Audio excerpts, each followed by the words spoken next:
નમસ્કાર મિત્રો. આજે આપણે જ્ઞાન સાધના શિષ્યવૃત્તિ પરીક્ષામાં પૂછાયેલા કેટલાક તાર્કિક પ્રશ્નોના ઉકેલ જોવાના છીએ.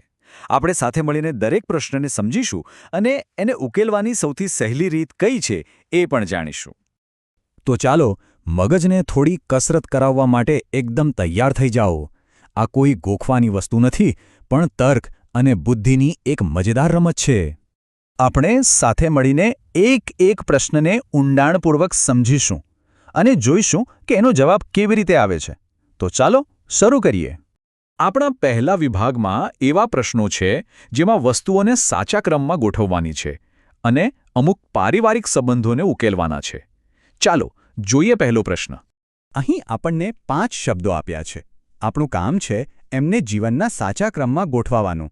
વિચારો તો, આ બધામાંથી જીવનની શરૂઆત ક્યાંથી થાય અને અંતે શું મળે? તો સાચો ક્રમ કંઈક આવો બનશે. સૌથી પહેલાં આવે બાળક, પછી એ જાય શાળામાં અને ત્યાંથી આગળ ભણવા માટે કોલેજમાં.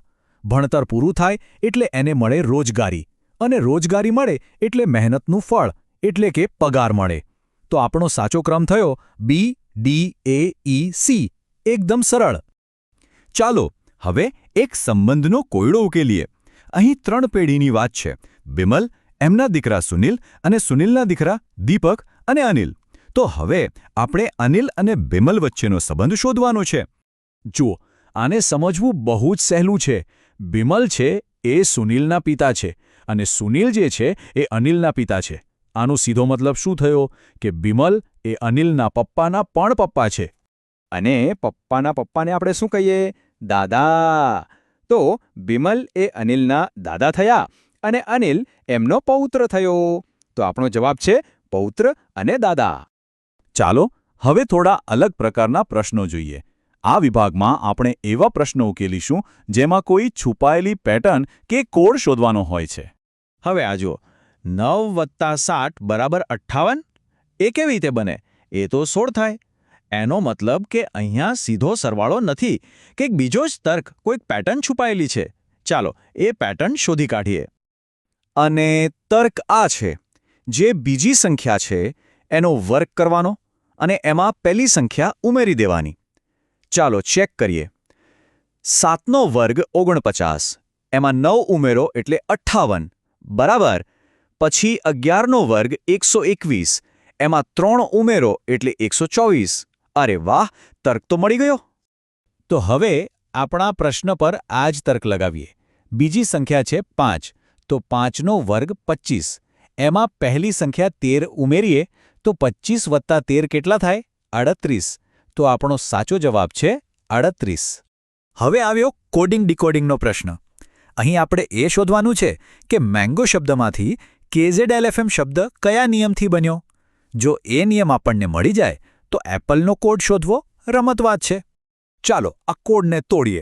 M થી 2 અક્ષર પાછળ જઈએ તો K આવે, A થી 2 અક્ષર પાછળ જઈએ તો Y, N થી 2 અક્ષર પાછળ L.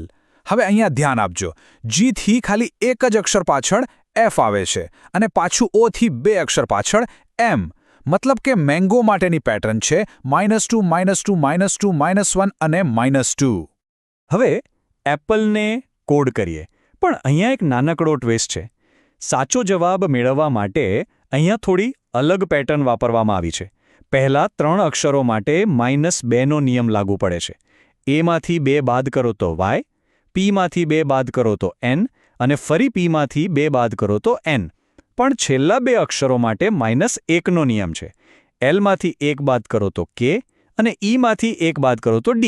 તો અહીં પેટર્ન છે -2 -2 -2 -1 -1. પરીક્ષામાં ક્યારેક આવા પ્રશ્નો આવી શકે, એટલે ધ્યાન રાખવું. આ રીતે સાચો કોડ બને છે YNNKD. અને હવે આપણે આજના છેલ્લા પડાવ પર છીએ.